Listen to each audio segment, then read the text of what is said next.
Деблокирање на почетокот на пристапните преговори со Македонија ќе биде едно од задачите на претседавањето на Словенија со Европската Унија. Словенија смета дека проширувањето на ЕУ кон Западен Балкан е важен за стабилноста на регионот. Ќе продолжат да работат на надминување на спорот на Македонија со Бугарија, а на маса ќе биде ставен португалскиот предлог. По неисполнетите ветувања во време на германското председателство, продолжувајќи и во португалското, надежите за почеток на преговори со Европската Унија се свртени кон словеничкото председателство.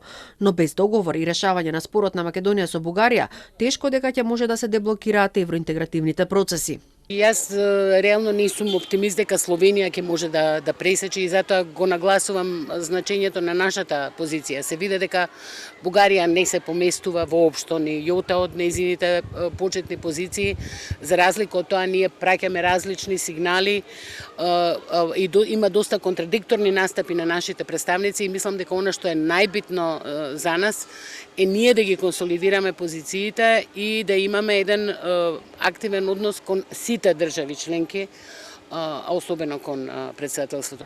Друг значаен аспект е политичкиот и поддршката која ужива словеничкиот премиер Јанес Јанша.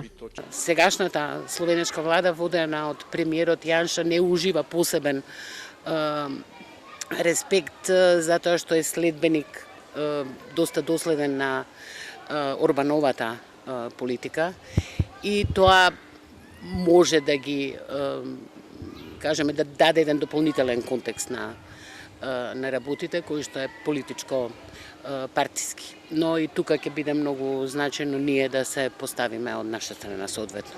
Словенија продолжува таму каде што застана Португалија. Неизвестно е дали во 6-месечниот мандат ќе успее да се избори за проширување на Унијата и стабилноста на регионот.